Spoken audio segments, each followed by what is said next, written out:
이번 시간에는 아두이노의 숨은 이야기를 풀어보도록 하겠습니다. 아두이노의 숨은 이야기, 즉 인베디드 시스템에 대해서 설명을 드리겠습니다. 제가 쓴 교재 중에 아두이노 코딩의 핵심이라는 책은 여러분들이 무료로 다운로드 받을 수가 있습니다. 다운로드 받으시고 소스 코드 그리고 무료 강의를 참고하셔서 진행을 하시면 됩니다. 자, 이 교재에서는 아두이노의 접근 방식이 초보자를 위한 접근 방식이었습니다. 자, 이번 시간에는 아두이노의 좀 더 깊은 내용을 한번 건드려 보도록 하겠습니다.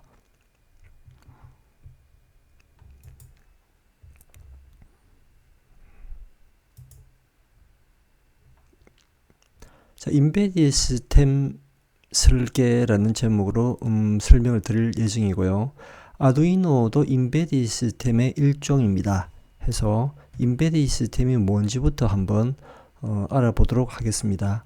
자, 인베디드 시스템을 설명드릴 때 주로 많이 나오는 용어 마이크로 프로세서와 마이크로 컨트롤러의 차이점에 대해서 먼저 시작을 해보도록 하겠습니다. 마이크로 프로세서 또는 MPU, 마이크로 프로세싱 유닛이라는 약자로 쓰이고요. 마이크로 컨트롤러는 MCU, 마이크로 컨트롤러 유닛이라는 약자로 사용이 됩니다. 자, 이때 마이크로 프로세서는 매우 작은 처리기라는 의미를 가지는 반면에 마이크로 컨트롤러는 매우 작은 제어기라는 의미를 가집니다. 자, 보시는 것처럼 마이크로 프로세서는 여러분들이 일반적으로 알고 있는 PC에 사용되는 CPU 기능에만 집중되어 있습니다. 즉 명령어를 처리를 하는 기능에만 집중되어 있고 그렇기 때문에 별도의 메모리 주변 장치가 필요하게 되죠. 해서 PC를 보면 알 수 있는 것처럼 좀 크기가 커집니다. 자, 반면에 마이크로 컨트롤러를 보시면 매우 작은 제어기라는 의미 그대로 CPU 뿐만 아니고 램, 플래시 메모리, 롬, 입출력 주변 장치까지 모두 통합해서 하나의 칩으로 만들어진 것을 마이크로 컨트롤러라고 합니다. 해서 여러분들이 아두이노 실습을 하실 때 아두이노는 마이크로 프로세서가 아닌 마이크로 컨트롤러라고 인식을 하시면 됩니다. 원칩으로 구성되어 있습니다. 해서 마이크로 컨트롤러가 여러분들 일반적으로 많이 듣는 인베디드 시스템의 하나의 기본 단위라고 보시면 됩니다. 해서 두 개를 비교해서 마이크로 프로세서가 아니고 마이크로 컨트롤러가 인베디드 시스템을 구성한다라고 여러분들이 인지를 하시면 정확합니다. 자, 용도를 한번 비교해 볼까요? 마이크로 프로세서는 조금 전 말씀드렸듯이 PC, 스마트폰, 서버 용도로 사용을 하고요. 인베디드 시스템은 특정 목적의 제어에 사용이 됩니다.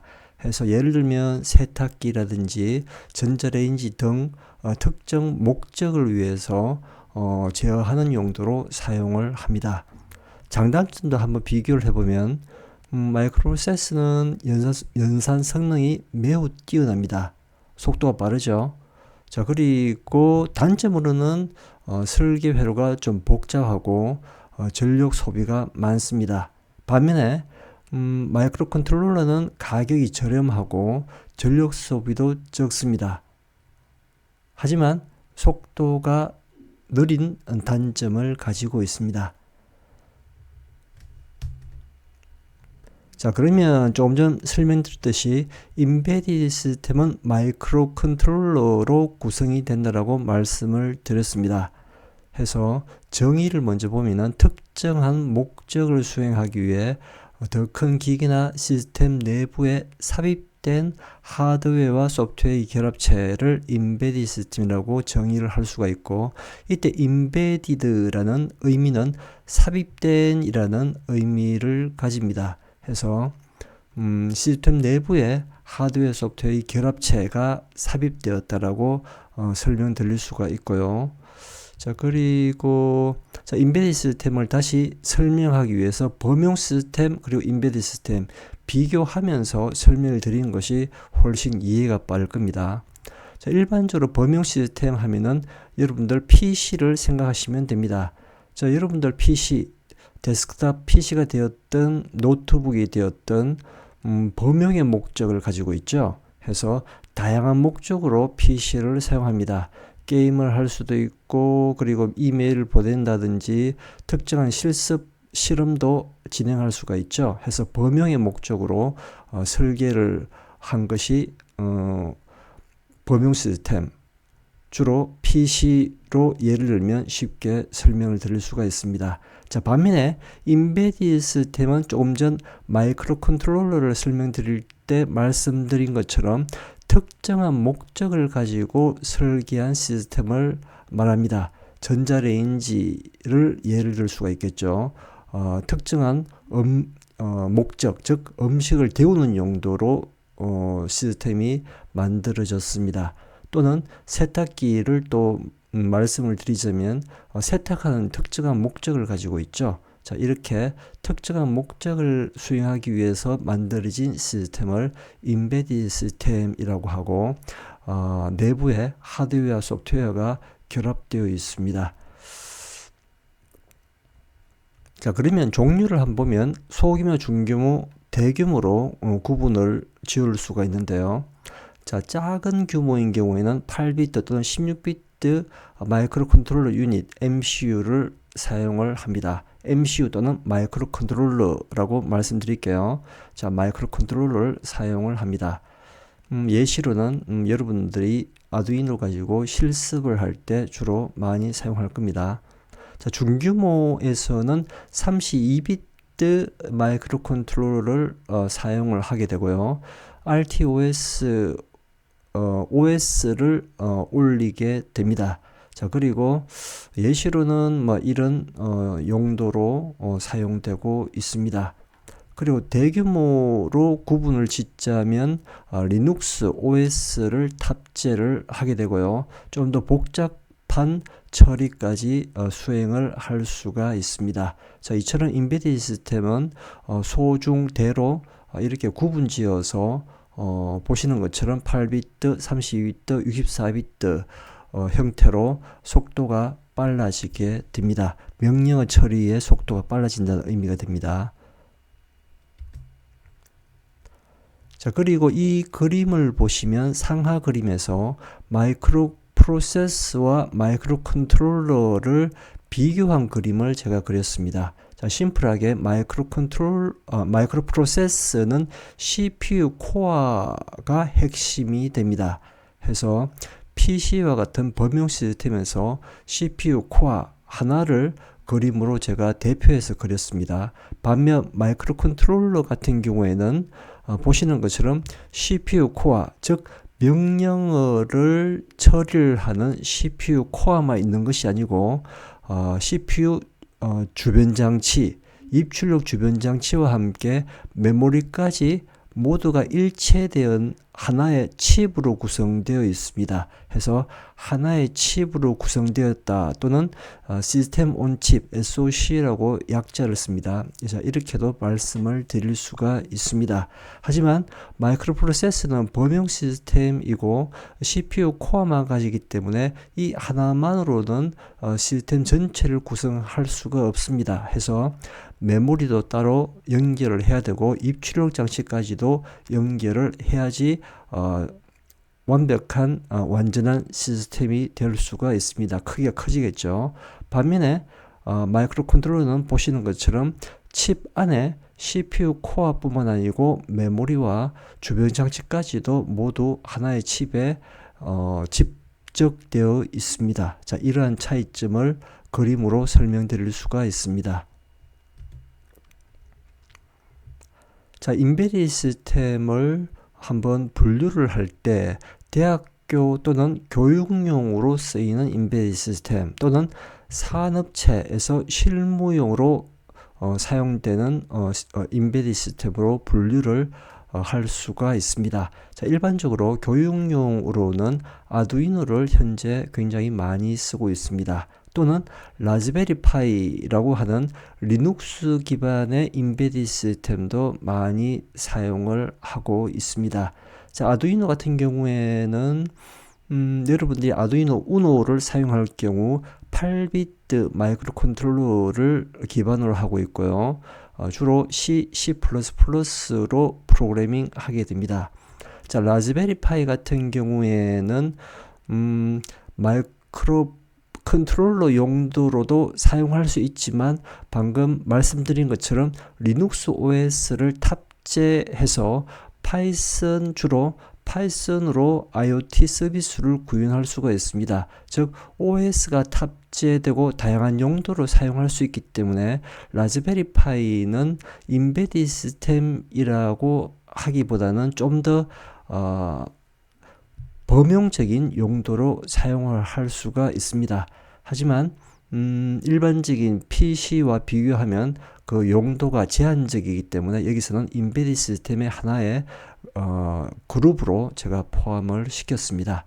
하지만 엄연히 라즈베리 파이는 리눅스 OS를 탑재한 하나의 범용 시스템에 가까운 시스템이라고 말씀드릴 수가 있습니다.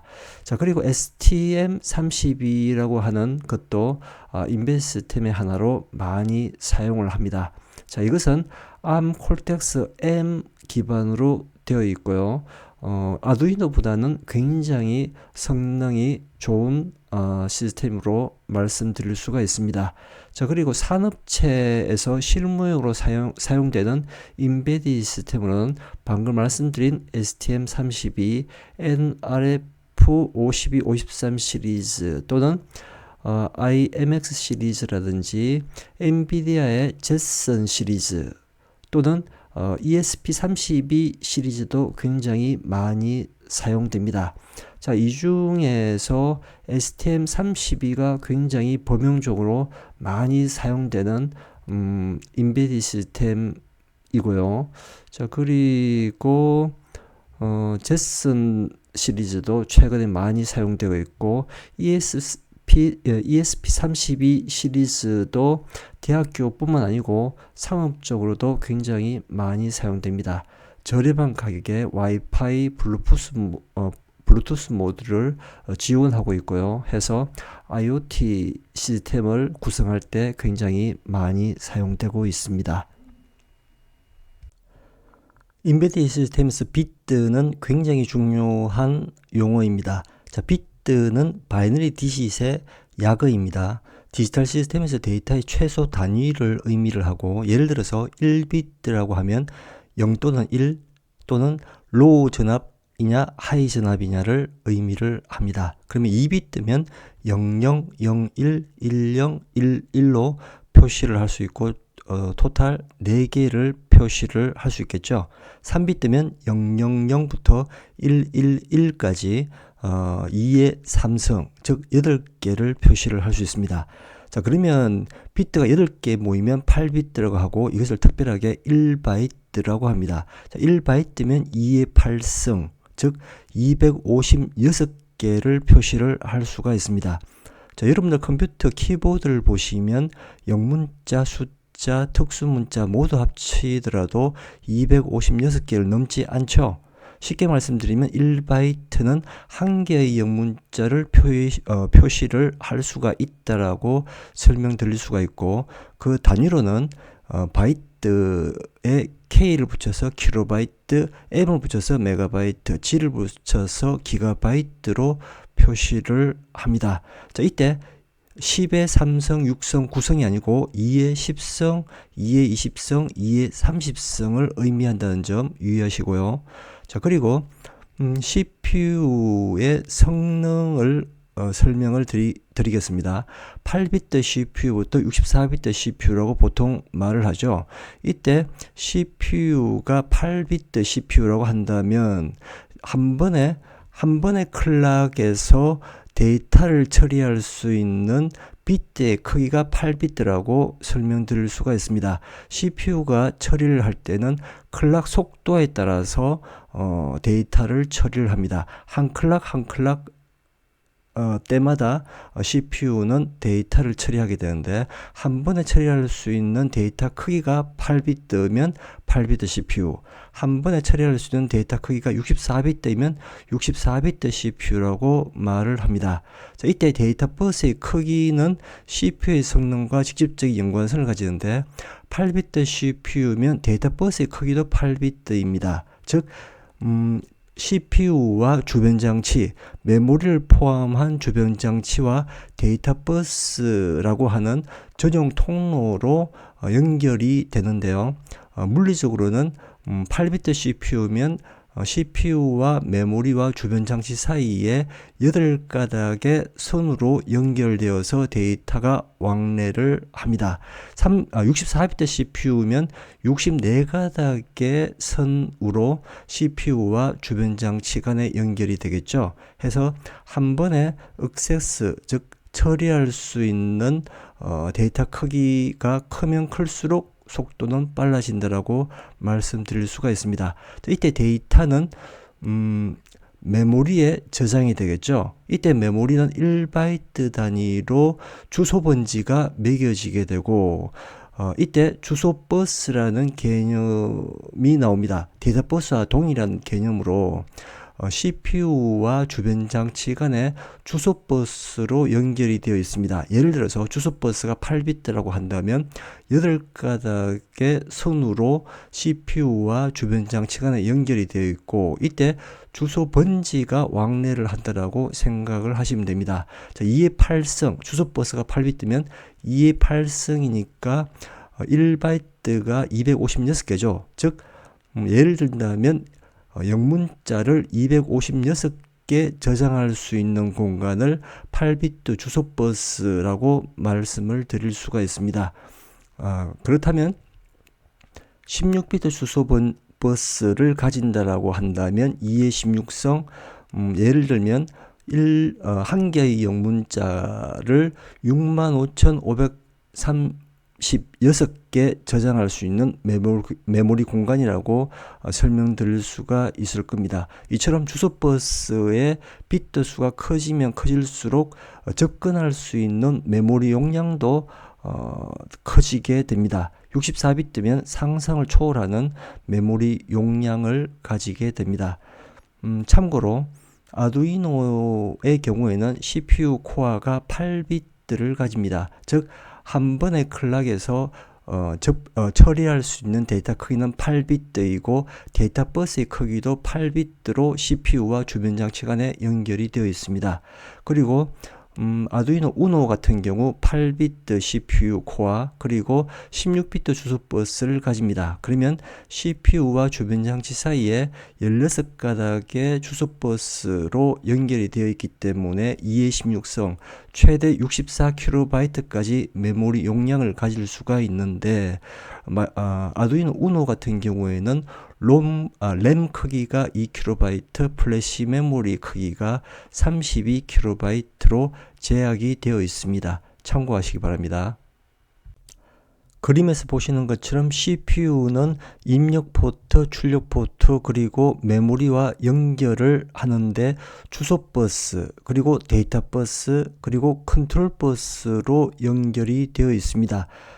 예를 들어서 아두이노 같은 경우에는 CPU가 메모리와 입출력 포트 사이에 주소 버스 크기는 16비트 크기를 가지게 됩니다. 그러면 16가닥의 선으로 각각 연결이 되어 있다라고 설명드릴 수가 있고요.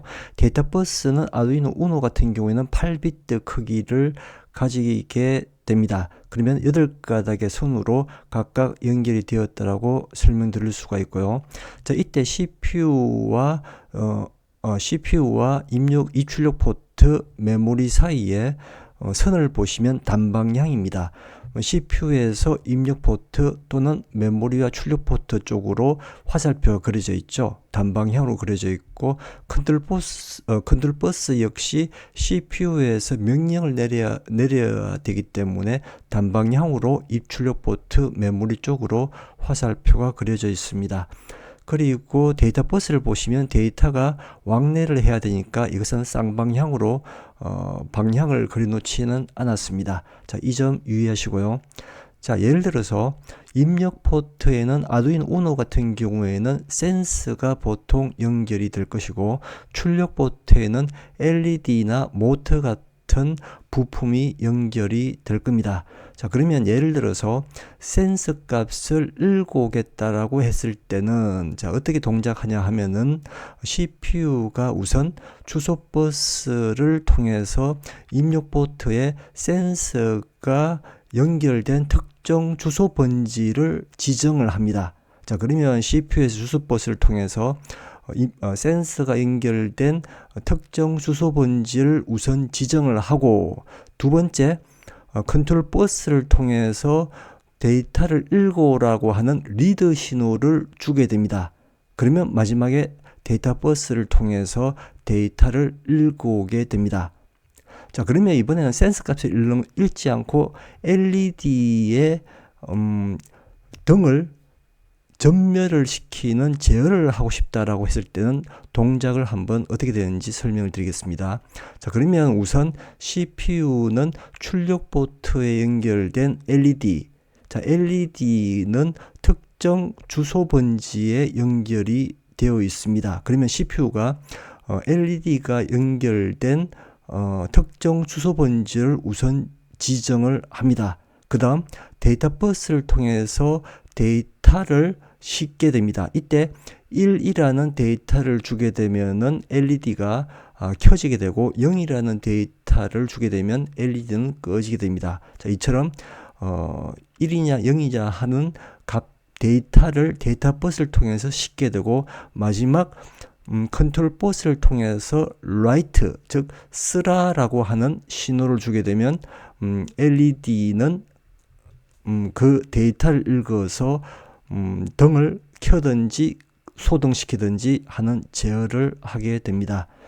자, 이처럼 CPU와 입출력 포트와 메모리 사이에 세 가지 서로 다른 버스로 연결이 되어 있다는 점을 한 번 더 말씀드리고요.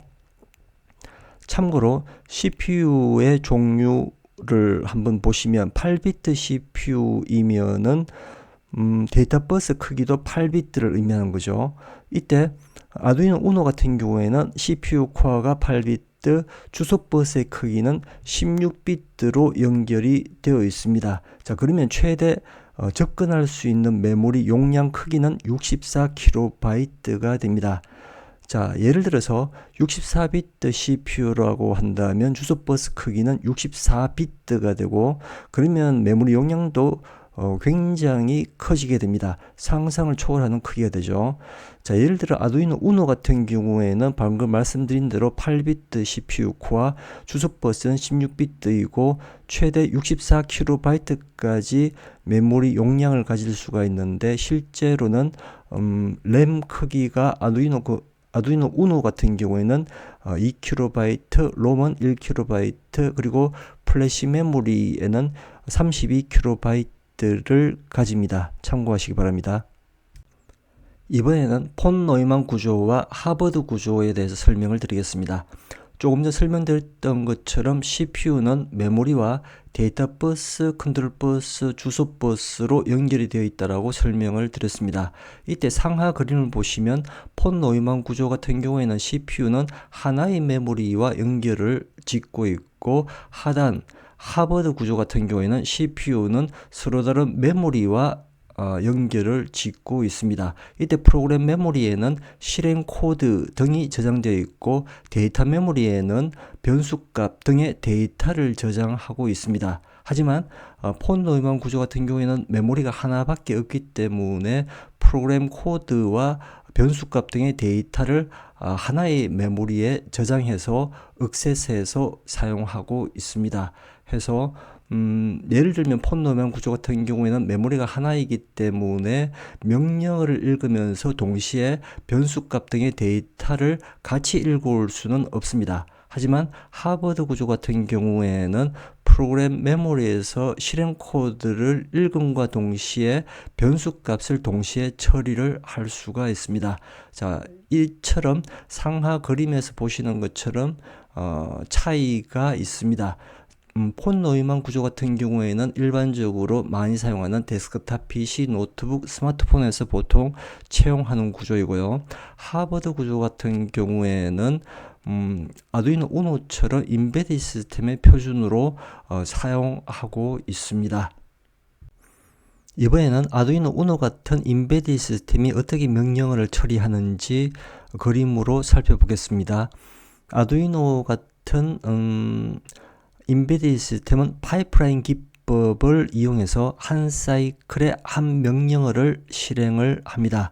자, 그림에서 아두이노 우노 같은 경우에 CPU에는 16MHz의 클록이 인가되고 있습니다. 즉 16MHz라고 한다면 초당 1600만 개의 클록이 뛰게 됩니다. 한 클록당 명령어를 하나씩 처리를 한다라고 생각을 할 수가 있고요. 예를 들어서 명령어를 인출하고 그 다음 클락에서 명령어를 판독을 하고 그 다음 클락에서 연산을 하고 그 다음 클락에서 결과를 저장한다라고 예를 든다면 그 다음 클록 5번째 클록부터는 지속적으로 출력이 나오게 됩니다. 자, 그러면 16MHz가 CPU에 인가된다라고 말씀드리기 때문에 초당 1600만 개의 클록에 따라서 명령어가 처리된다라고 말씀드릴 수가 있습니다. 조금 전 설명드린 것처럼 아두이노 우노 같은 경우에는 클록 신호에 따라서 명령을 처리합니다. 즉 초당 1600만 개의 명령어를 처리를 하게 되는데 그 내부 구조를 살펴보면 이런 그림으로 되어 있습니다. 즉 CPU의 핵심이 되는 ALU, 즉 Arithmetic Logic Unit, 산술 논리 연산 장치라고 한국어로 번역할 수가 있고 CPU의 핵심입니다. 입력을 받아서 출력을 내는 간단한 구조로 되어 있고요. 주변 보시면 세 가지 메모리가 분리되어서 8비트 데이터 버스를 통해서 연결되어 있는 것을 알 수가 있습니다. 즉 CPU 코어와 세 가지 다른 메모리, 자, 예를 들어서 플래시 메모리에는 실행 코드가 저장되어 있고 램에는 변수값 등의 데이터를 저장할 겁니다. 그리고 롬에는 프로그램 실행 중에 기록하여야 할 데이터는 롬에 저장을 하게 됩니다. 이처럼 세 가지 서로 다른 용도의 메모리를 8비트 데이터 버스를 통해서 CPU 코어와 연결을 짓고 있습니다.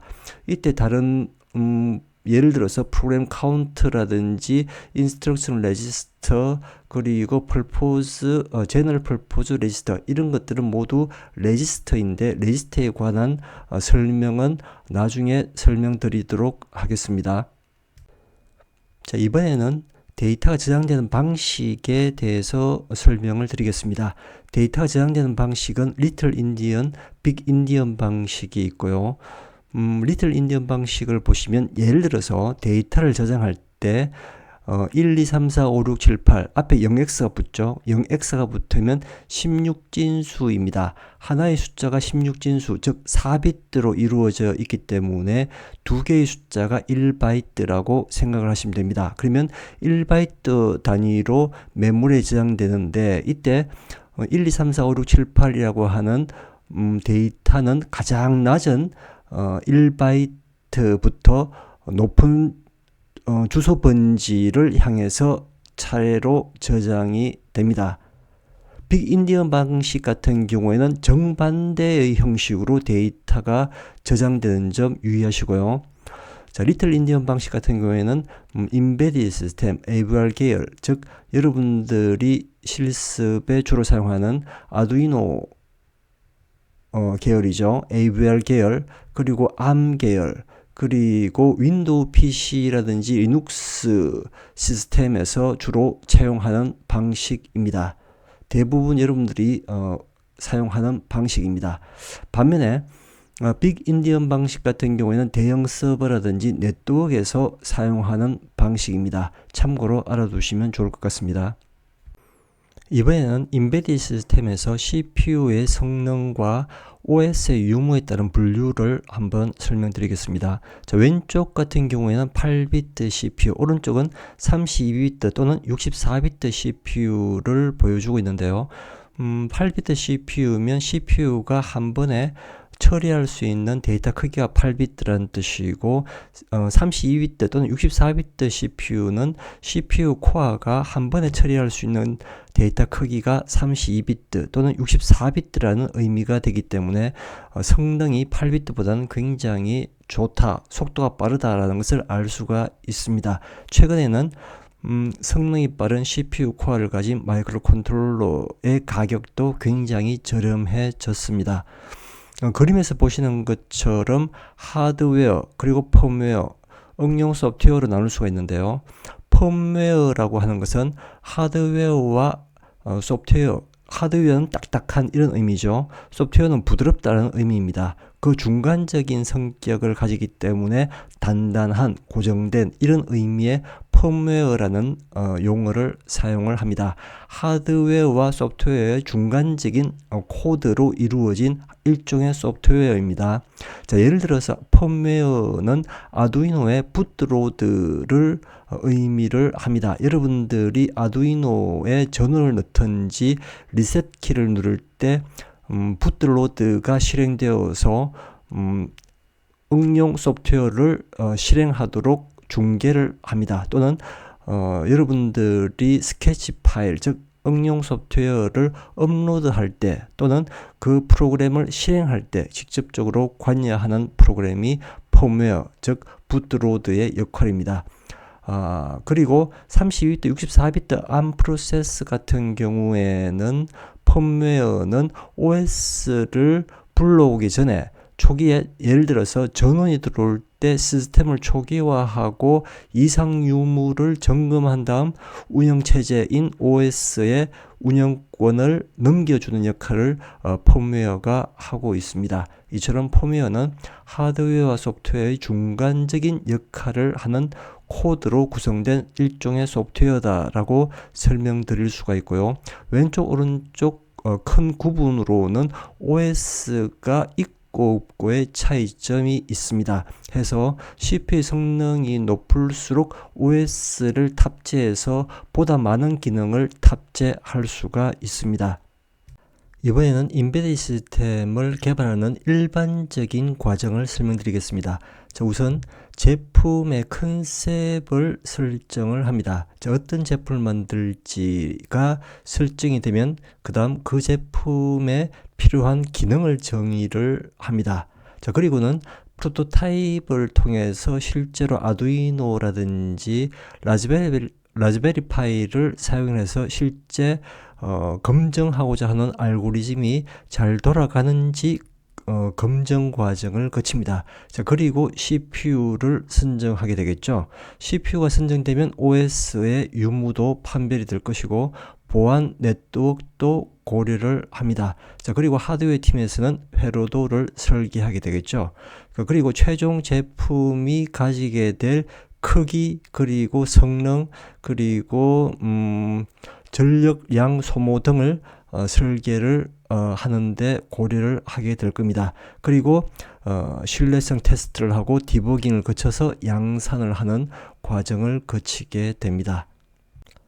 지금부터 아두이노 우노의 핵심이라고 할 수 있는 아트메가 328P 마이크로 컨트롤러에 대해서 설명을 드리겠습니다. 아두이노는 2005년도 이탈리아에서 개발이 시작되었고요.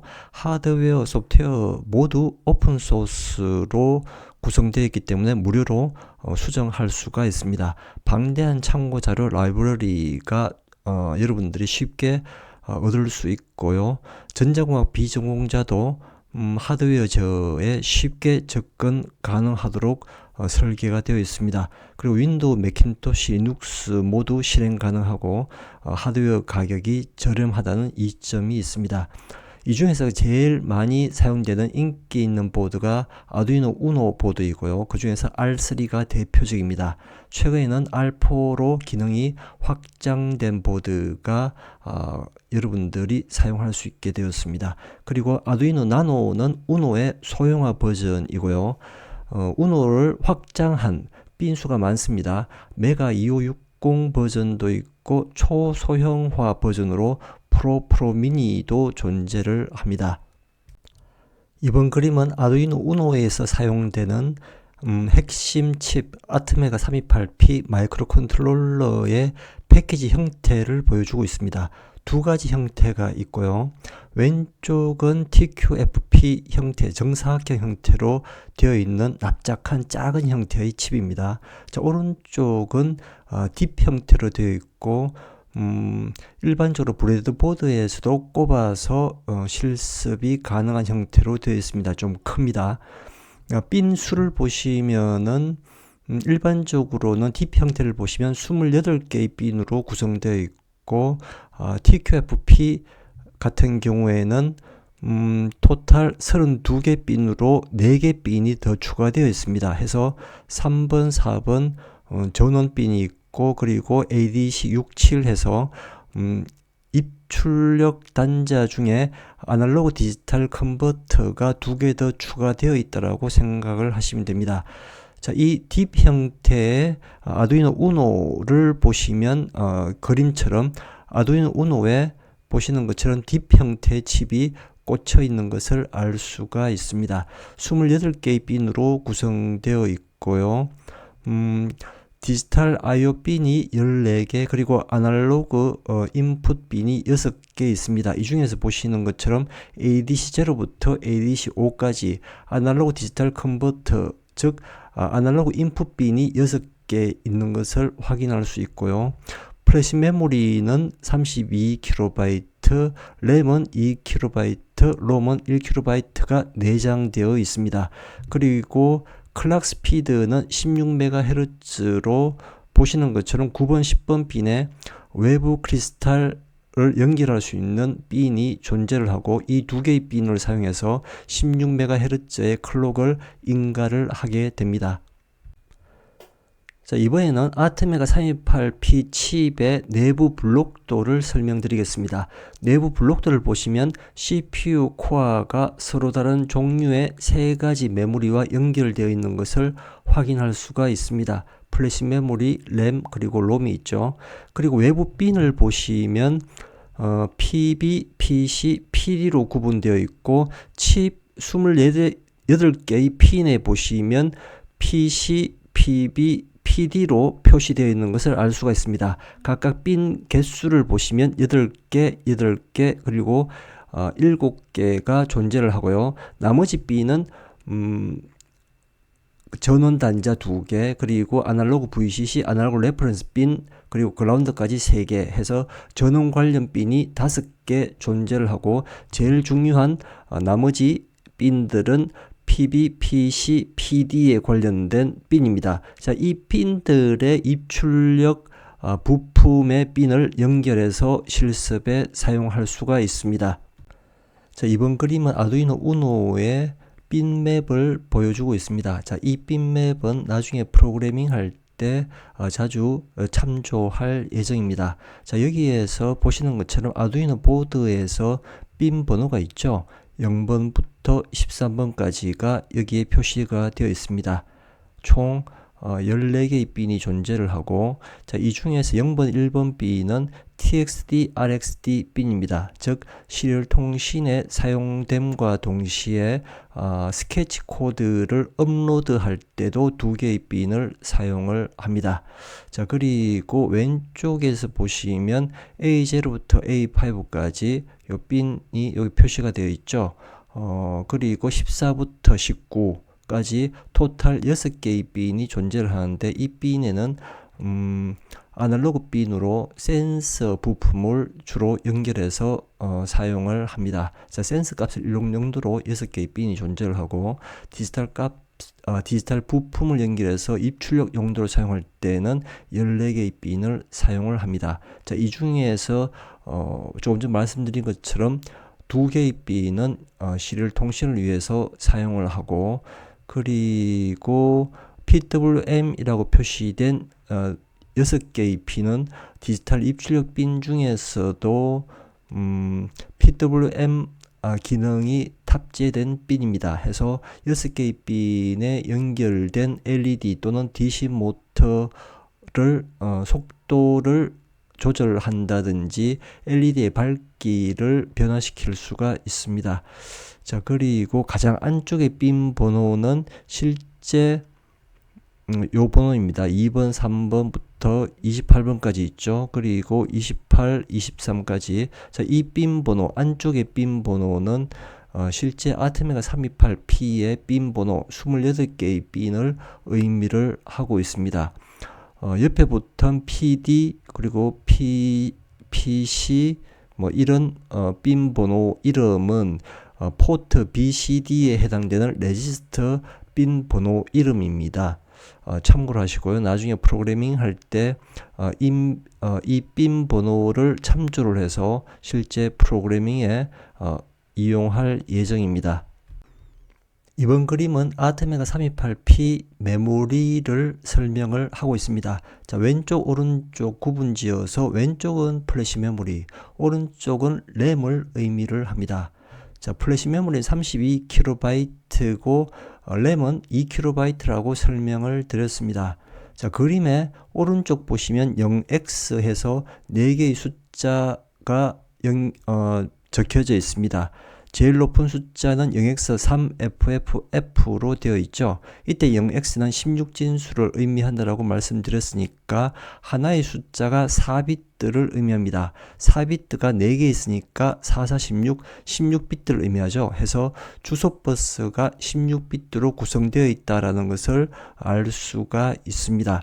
자, 여기서 제일 높은 주소번지 3FFF를 한번 분석을 해보면 크기는 31KB인데 자, 이것을 다시 분해해보면 1KB를 2바이트 단위로 16개 있으면 32KB가 됩니다.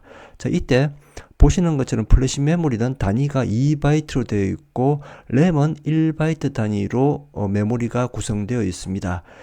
지금까지 설명을 드릴 때 메모리는 일반적으로 1바이트 단위로 주소번지가 구성된다라고 말씀드렸는데 플래시 메모리는 2바이트 단위로 메모리가 구성되어 있습니다. 자, 이유는 여러분들이 다운로드 받은 소스 프로그램의 명령어를 읽을 때 2바이트 단위로 명령어를 읽습니다. 해서 기본적으로 플래시 메모리에서 명령을 읽을 때 명령어는 2바이트 단위로 읽기 때문에 기본적으로 2바이트 단위로 구성되어 있다는 점 참고하시고요.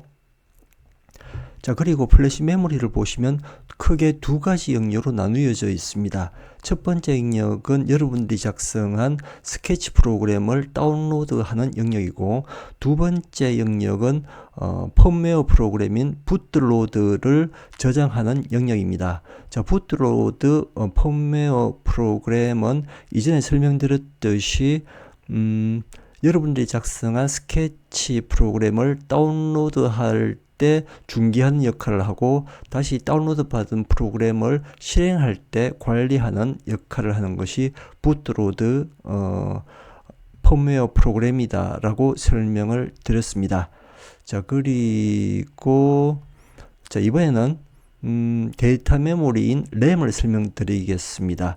자, 데이터 메모리인 램을 보시면 크기가 0x08FF까지입니다. 자, 이것은 분해를 해보면 크게 두 가지 영역으로 분해가 되는데 첫 번째 영역은 레지스트가 저장되는 영역이고 두 번째는 일반적인 데이터를 저장하는 램 용량이 됩니다. 자, 이 램 용량을 보시면 8비트, 즉 1바이트짜리가 2048개 저장할 수 있는 공간으로 되어 있습니다. 즉 1바이트가 설명드린 것처럼 하나의 영문자를 저장하는 공간이라고 한다면 영문자를 2048문자를 저장할 수 있는 공간이라고 설명을 드릴 수가 있습니다.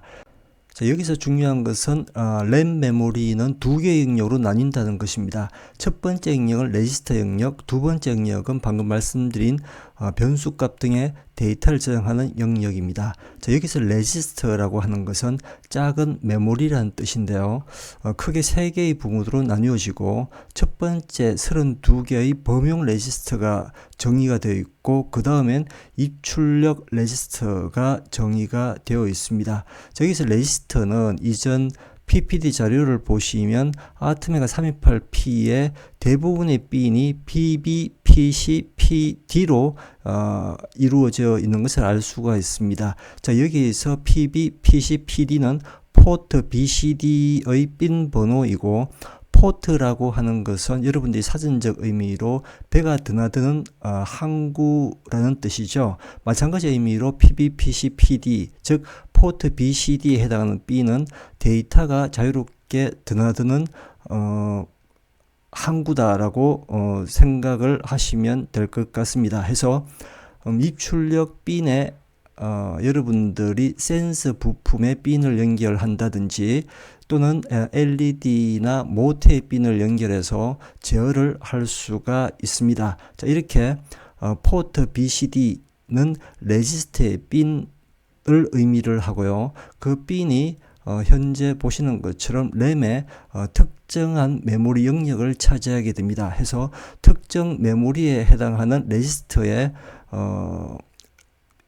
메모리 영역의 값을 읽음으로써 센스 값을 읽어온다든지 값을 씀으로써 LED를 전멸시킨다든지 모터의 속도를 조절할 수가 있게 됩니다. 자, 뒤에 레지스터는 한 번 더 상세하게 설명을 드리겠습니다.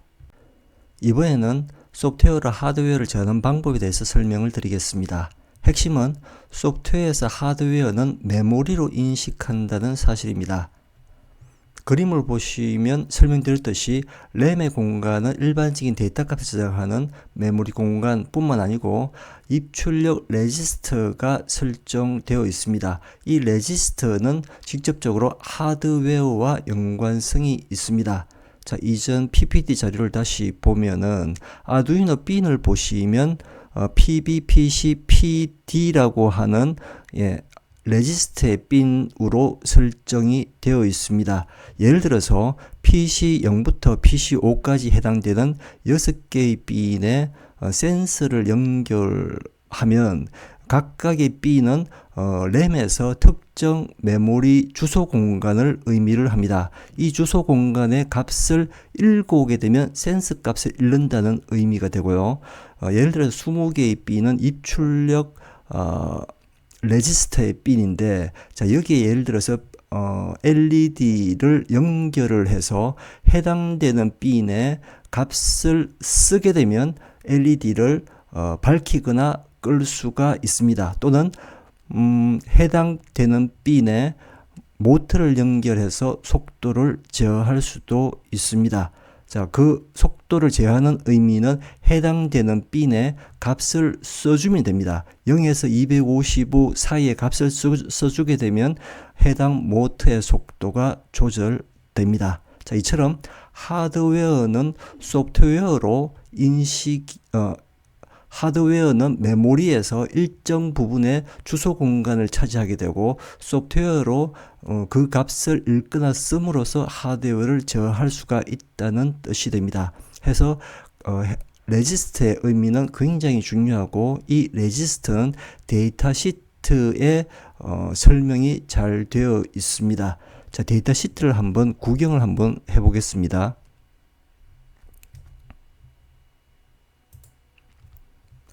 자, 여러분들이 구글링 해보시면 아트메가 328P에 해당하는 데이터 시트를 얻을 수가 있습니다. 자, 데이터 시트의 내용을 살짝 보면요. 자, 예를 들어서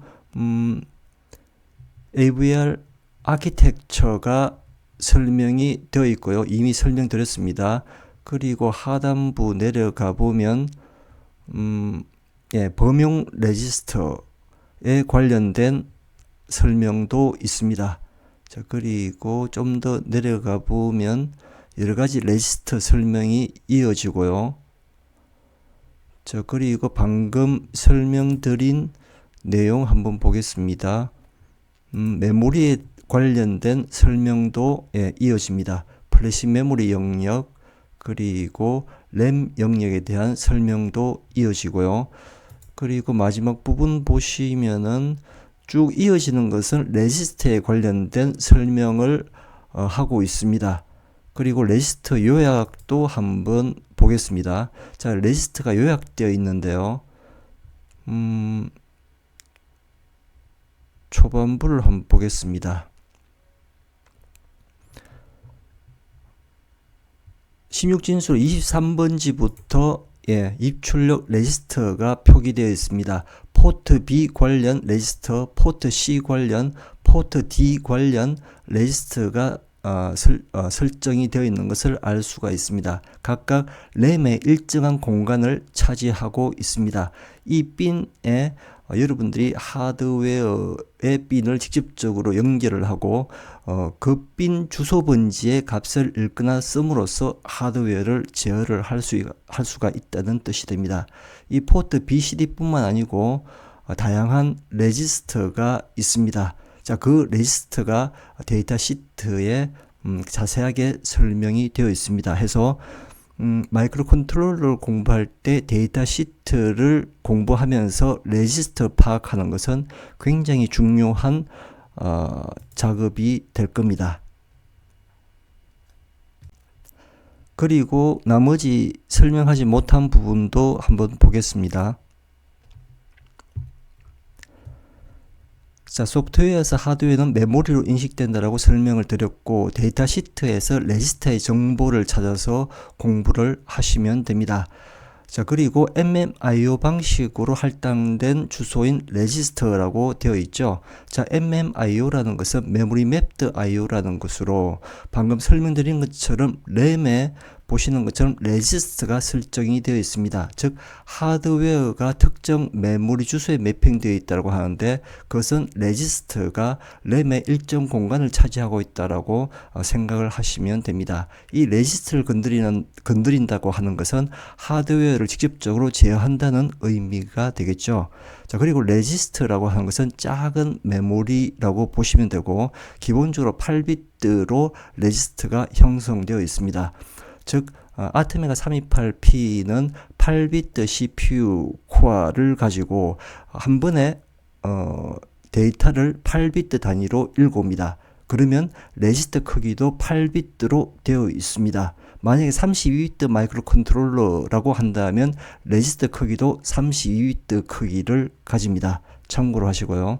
자, 데이터 시트에는 중요하게 레지스터의 설명이 잘 되어 있습니다. 해서 마이크로 컨트롤러 공부할 때 데이터 시트를 보면서 레지스터를 파악하는 것은 굉장히 중요한 작업 중에 하나가 됩니다. 다시 복습을 하자면 아테메가 328P는 아두이노 우노의 두뇌 역할을 하는 8비트 마이크로 컨트롤러입니다. 즉 데이터 버스의 크기가 8비트라는 의미가 되고 또 다른 의미로는 레지스터의 크기도 8비트가 됩니다. 즉 레지스터의 값도 8비트 단위로 읽거나 쓸 수가 있다는 의미가 됩니다. 다시 돌아와서 자, 레지스터는 여러분들이 아두이노 프로그래밍을 할 때 디지털 라이트를 사용해서 값을 쓸 수 있습니다. 즉 LED를 제어를 할 수가 있고 아날로그 리드 함수를 사용해서 센스 값을 읽어올 수가 있습니다. 이러한 아두이노 프로그래밍의 함수 뒤에는 레지스터를 건드리는 코드가 숨겨져 있습니다. 해서 여러분들은 쉽게 이러한 함수들을 사용해서 프로그래밍 해왔습니다. 자, 그리고 이번 시간을 통해서 여러분들은 직접적으로 레지스터를 건드려서 프로그래밍 하는 방법도 한번 배워보겠습니다. 여기서 중요한 입출력 레지스터에는 세 가지의 종류가 있는데요. DDR, X는 레지스터의 BCD, 즉 아테메가 328P에는 포트가 BCD 세 종류가 있습니다. 해서 DDR BCD, 포트 BCD, 핀 BCD에서 세 가지 입출력 관련 레지스터를 주로 사용을 해서 프로그래밍 한번 해보겠습니다. 자, 이렇게 레지스트를 직접적으로 건드리는 프로그래밍의 이점으로는 속도가 빠르다는 의미입니다. 자, 레지스트를 건드려서 제어하는 것은 아두이노 함수를 사용하는 것보다는 굉장히 빠른 속도를 냅니다.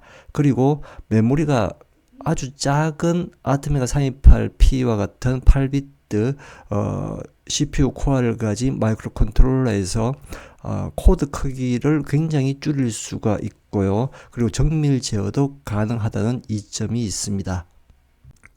이번에는 아두이노 IDE에서 업로드 버튼을 눌렀을 때 내부적으로 일어나는 빌드 및 실행 과정을 그림으로 표현했습니다. 자, PC에서 여러분들이 아두이노 IDE 상에서 스케치 프로그래밍을 하고 업로드 버튼을 눌렀다라고 가정을 해봅니다. 그러면 소스 코드는 컴파일 링크 과정을 거쳐서 헥사 파일로 변환이 됩니다. 이 헥사 파일이 다운로드 되어서 실제 타겟 보드인 아트메가 328P 내부에 있는 CPU 코어 안에 세 가지의 메모리가 있다고 말씀드렸죠. 그중 플래시 메모리의 소스 코드가 저장이 됩니다. 자, 그 다음에는 소스 코드로부터 명령어를 하나씩 인출해서 실행을 하게 됩니다. 이때 범용 레지스터가 사용이 되고요. 그리고 입출력 레지스터를 건드리게 됩니다. 이 입출력 레지스터는 실제 센서라든지 LED 또는 모터와 직접적으로 연결이 되어 있고요. 예를 들어서 IO 레지스터의 값을 읽게 되면 센서 값을 읽어올 수가 있고 IO 레지스터의 값을 쓰게 되면 LED의 밝기를 조절할 수가 있다는 의미가 됩니다. 자, 이것을 한번 프로그래밍으로 한번 구현을 했다라고 가정할 때 왼쪽 프로그램을 보시면 LED 레지스터에 관련된 주소 번지가 설정이 되어 있고요. 그 값을 벨이라는 변수 값을 주소 번지에 써 넣습니다. 예를 들어서 1이라는 값을 써넣게 되면 LED가 전등이 되고 0이라는 값을 써넣게 되면 LED는 꺼지게 될 겁니다. 자, 오른쪽 프로그램을 보시면 센서에 관련된 레지스터가 주소 번지로 설정이 되어 있고요. 그 주소 번지의 값을 변수로 읽어옵니다. 예를 들어서 센서가 조도 센서라고 한다면 현재의 주위의 밝기를 알 수가 있을 겁니다. 이번에는 소프트웨어로 하드웨어를 제어할 때 또 다른 관점에서 그림을 다시 그려보았습니다. 소스 파일을 컴파일과 링크 과정을 거쳐서 타겟 보드인 플래시 메모리에 저장되었더라고 가정을 해봅니다. 자, 그러면 다운로드된 실행 코드에서 명령어를 인출해서 실행하게 되는데요. 자, 이때 범용 레지스터가 사용되게 되고 결국 IO 레지스터를 건드리게 됩니다. 자, 이 IO 레지스터, 입출력 레지스터는 하드웨어의 입출력 핀과 연결이 되어 있습니다. 해서 IO 레지스터를 건드림으로써 하드웨어를 제어를 할 수가 있게 됩니다. 자, 여기에서 설명드리고자 하는 것은 스타트업 코드의 역할입니다. 자, 이 스타트업 코드는 소스 코드를 컴파일과 링크 과정을 거칠 때 자동으로 붙는 코드입니다. 자, 이 스타트업 코드의 역할을 설명을 드리겠습니다. 스타트업 코드는 아두이노의 셋업 함수가 실행되기 전에 자동으로 실행되는 초기화 코드를 의미를 합니다. 예를 들어서 여러분들이 소스 코드를 다운받아서 실제 실행이 될 때 소스 코드가 실행되기 전 최우선적으로 스타트업 코드가 실행이 됩니다. 이 스타트업 코드의 역할로는 우선 하드웨어를 초기화를 하고요. 두 번째, 프로그램이 동작하도록 환경을 설정을 합니다. 이때 중요한 것이 메모리를 초기화를 합니다. 자, 메모리 램 공간을 보시면 4개의 영역으로 초기화를 하고요. 플래시 메모리에 저장된 실행 코드 중 데이터와 변수 관련된 값들은 램에 저장이 되는데 이때 램 영역 중 4개의 영역으로 분산되어서 저장이 됩니다. 자, 여기서 데이터 세그먼트에는 초기화된 전역 변수가 저장이 되고 BSS 세그먼트에는 초기화되지 않은 전역 변수가 저장이 됩니다. 자, 그리고 힙은 잘 사용하지 않고 스택 영역에는 주로 지역 변수가 저장이 됩니다. 또는 함수 관련 인자나 복귀 주소가 저장이 되는 공간으로 이루어져 있습니다.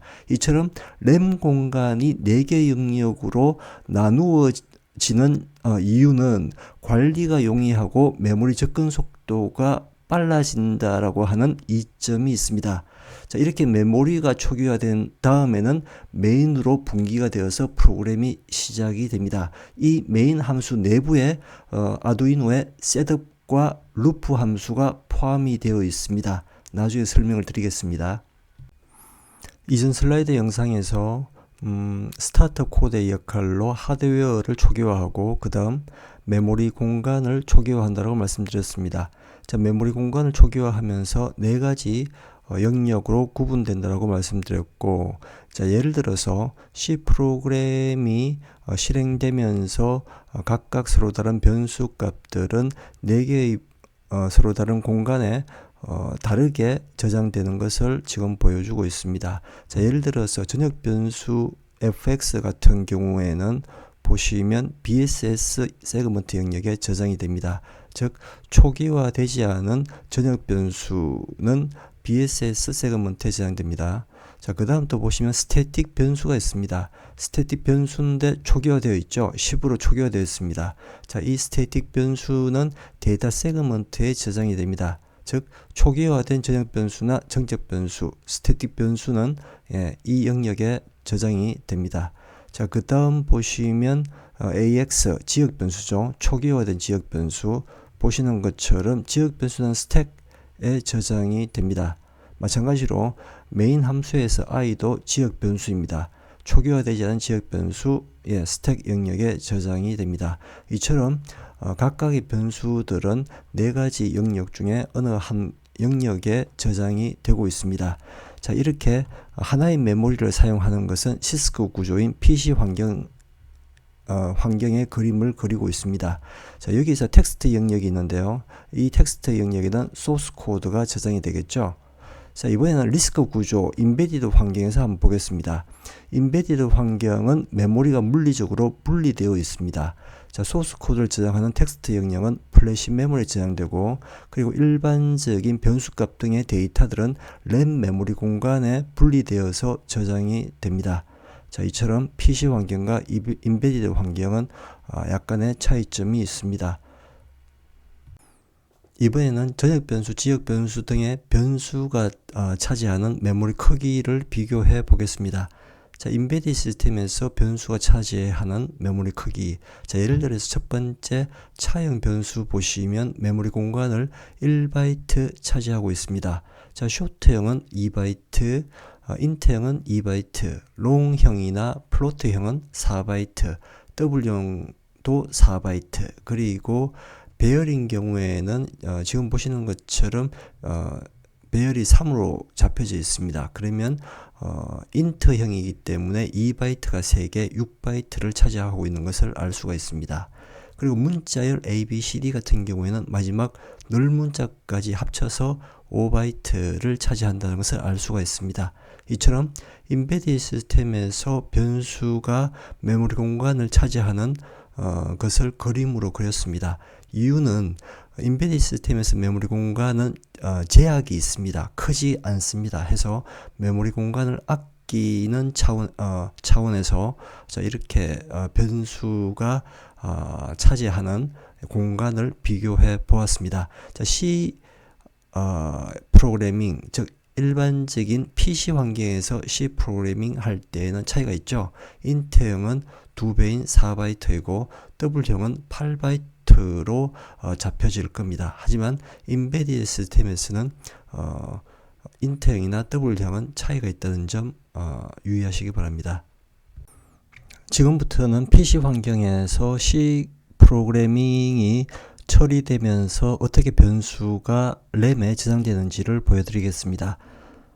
이전 슬라이드에서 설명드렸듯이 지금 보시는 메모리는 PC 환경에서의 하나의 메모리 영역을 보여주고 있습니다. 실제 인베디드 시스템에서는 프로그램 코드와 문자열 상수 등의 소스 코드는 물리적으로 별도의 플래시 메모리에 저장되고 나머지는 램에 저장된다는 점, 그리고 램에서는 4가지 영역으로 분리되어서 변수를 처리한다는 점은 동일합니다. 차이점으로 인베디드 시스템에서 2개의 메모리가 물리적으로 분리되어 있다는 점만 다릅니다. 자, 그러면 첫 번째 실행부터 한번 보겠습니다. 실행하기 전 변수가 어디에 저장되는지 한번 더 복습해 보겠습니다. 전역 변수 중에 초기화되지 않은 전역 변수는 BSS 영역에 저장이 되고, 그리고 스태틱 변수 초기화되어 있죠. 보시면 데이터 영역에 저장이 됩니다. 자, 그리고 지역 변수는 스택 영역에 저장되고, 동일하게 지역 변수 스택 영역에 저장되는 것을 알 수가 있습니다. 자, 그러면 이 프로그램이 실행되면서 어떻게 램 메모리 영역에 저장되는지 순서대로 한번 쫓아가 보겠습니다. 자, 우선 프로그램이 실행되면 메인부터 시작되죠. 자, 그러면 초기 지역 변수가 선언이 됩니다. 지역 변수가 선언되면서 다시 한번 보겠습니다. 지역 변수 i는 스택 영역에 저장이 될 겁니다. 자, 그리고 fx는 전역 변수죠. 전역 변수, 초기화되지 않은 전역 변수는 BSS 영역에 저장되면서 자동 초기화가 발생됩니다. 자, 그리고 그 다음 라인 폼이 실행되면서 i는 0으로 초기화되죠. 자, 그러면 보시는 것처럼 i는 0으로 초기화되는 것을 알 수가 있습니다. 자, 그 다음 펑션 함수를 호출을 합니다. 그러면 펑션 함수가 호출되어서 첫 번째 라인 스태틱 변수가 선언이 됩니다.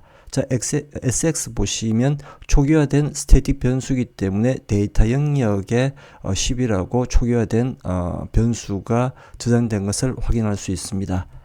자, 그 다음 AX라는 지역 변수가 선언되죠. 자, AX는 스택 영역에 저장이 되고요. 자, 그 다음 printf가 실행되면서 변수 값을 출력을 낼 겁니다. printf가 실행된 다음에 AX, XX, FX 각각의 변수는 일씩 증가를 할 겁니다. 자, 그 다음 라인. 자, 함수를 다 실행하고 다시 메인 함수의 i는 1로 또 증가되어서 반복을 합니다. 자, 이때는 조금 전 말씀드렸듯이 SX가 스태틱 변수죠. FX는 전역 변수고 AX는 지역 변수입니다. 보시는 것처럼 한번 실행된 다음에 다시 빠져나왔을 때는 AX 지역 변수는 사라진 것을 알 수가 있습니다. 자, 그리고 i는 1로 증가되었고요.